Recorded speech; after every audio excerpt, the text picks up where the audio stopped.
안녕하세요. 시조시인 강현덕입니다.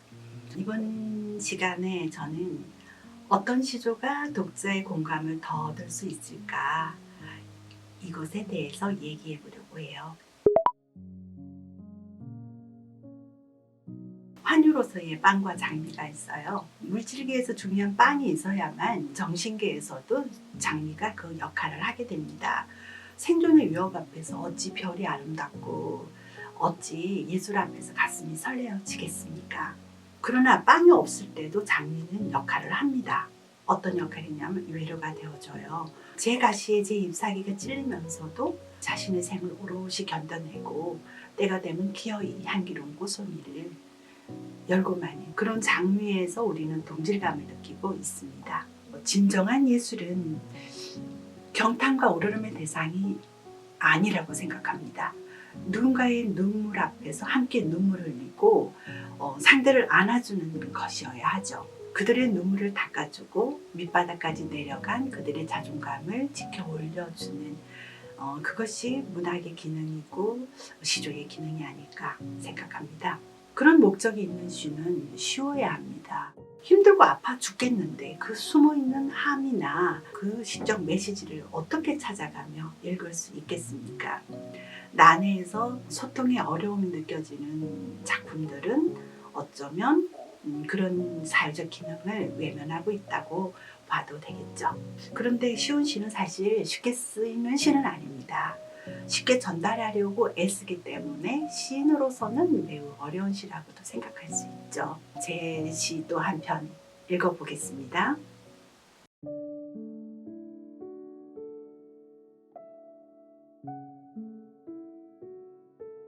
기도실. 울려고 갔다가 울지 못한 날 있었다. 앞서온 슬픔에 내 슬픔은 밀려나고 그 여자 들썩이던 어깨에 내 눈물까지 주고 온 날.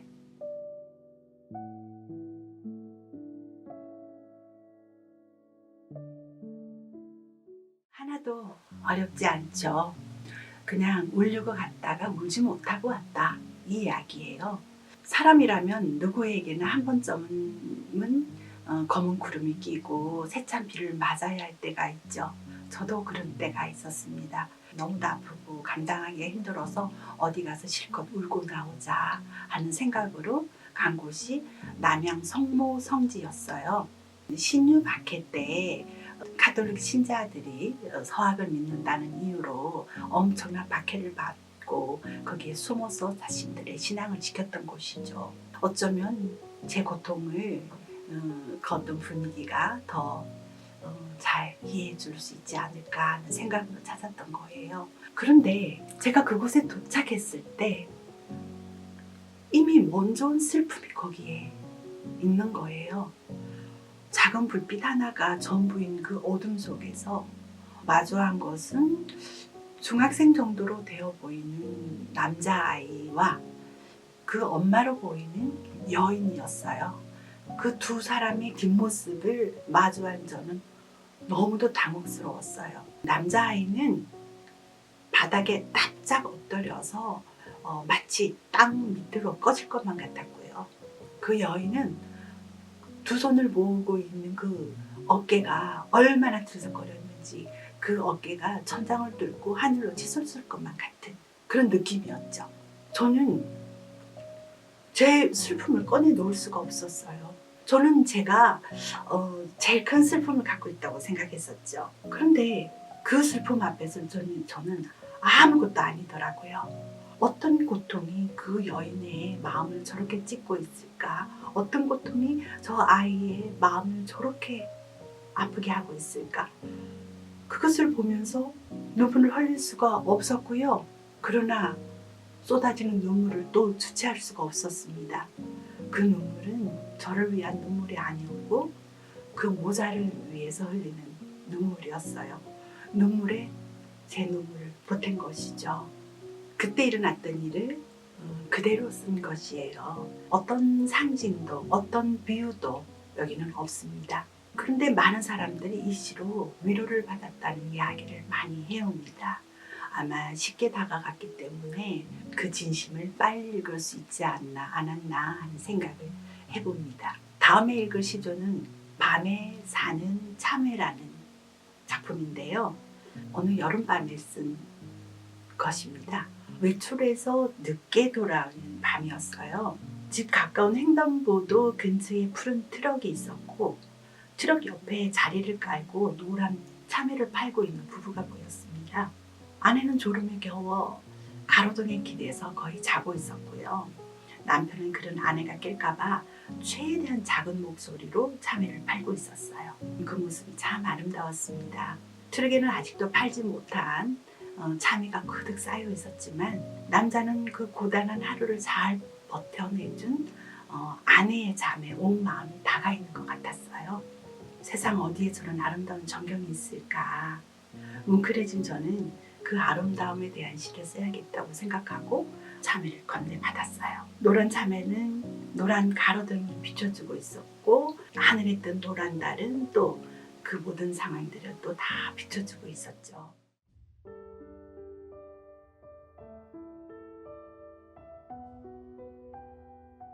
밤에 사는 참외. 아직도 트럭에는 반쯤 남은 참외 상자. 참외 더미에 둘러싸여 여자는 자고 있다. 등 뒤에 노란 가로등, 그 위엔 또 노란 달.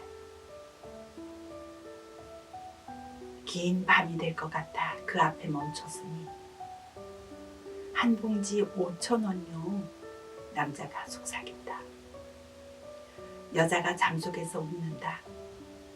웃음에 단내가 난다. 어두운 책상 위에 참외를 켜둬야겠다. 가장 밝은 언어들로 온 밤 시를 쓰면 여전히 노란 가로등, 그 위엔 또 노란 달.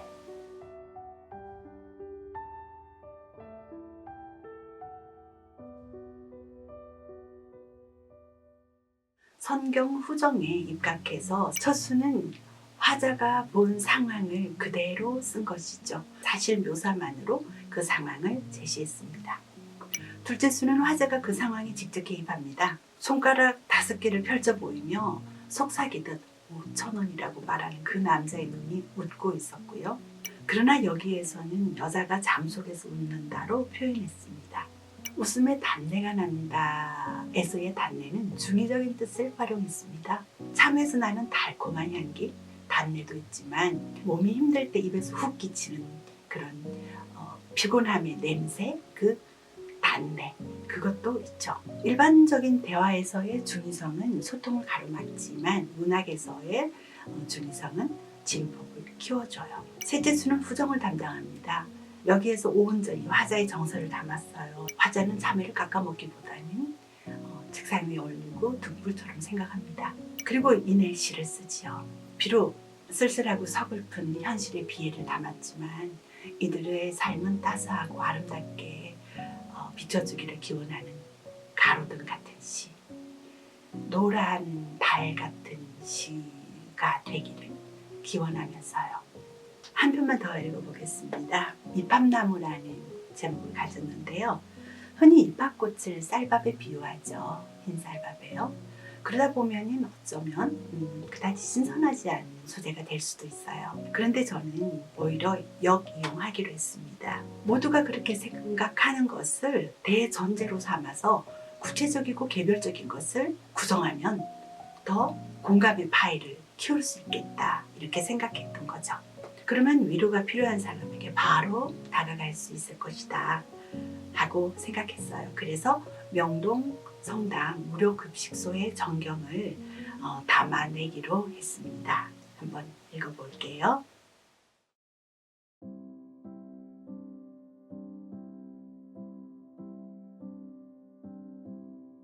이팝나무. 아무래도 이 나무는 저 위에서 온 듯해. 클라라 자매님이 하늘을 올려다본다.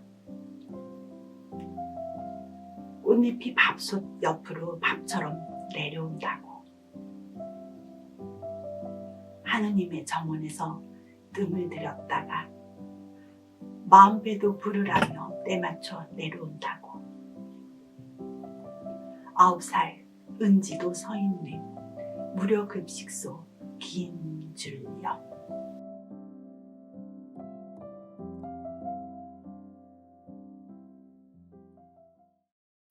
이 작품의 진순의 평론가는 이런 해설을 해주었어요. 흰 쌀밥이 주렁주렁 꽃을 피우고 있는 이팝나무를 보면서 무료 급식소를 연상하는 상상력이 현실의 비애조차 승화시킨다. 9살 은지도 서 있는 무료 급식소 긴 줄 옆에 서 있는 이팝나무의 흰 꼬송이들이 쌀밥을 은유할 뿐만 아니라 9살만큼 삶이 열린 어린아이의 순수한 이미지를 아우르고 있다. 역설적이게도 현실의 비애를 깊게 하면서도 9살 은지의 순수성을 포함한 쌀밥 꼬송이의 이팝나무가 어린아이의 비애를 순수한 절제미로 승화시키고 있다. 그것은 이팝나무가 하나님의 정원에서 뜸을 들였다가 마음배도 부르라며 때맞춰 내려오는 쌀밥 꼬송이인 까닭에 그러하다.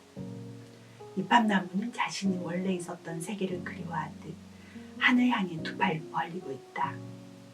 무료 급식소의 밥처럼 이팝나무가 베푸는 쌀밥 꼬송이의 무료 급식이 마음배를 부르게 하는 까닭에 지상의 무료 급식소와 9살 은지와 무료 급식소 긴 줄 옆에 이팝나무가 합의를 하면서 9살 은지가 고픈 배와 마음을 벗어나도록 한다. 이팝나무가 비애의 지평을 승화시키고 있는 것이다. 작다, 낮다, 하찮다, 남루하다, 사수하다, 값싸다, 후줄근하다, 변변차다, 허름하다, 처량하다, 애조롭다, 홍상맞다, 아프다, 쓸쓸하다, 멀다, 사라지다. 이런 어휘들은 모두 외롭다는 감정을 불러일으킵니다.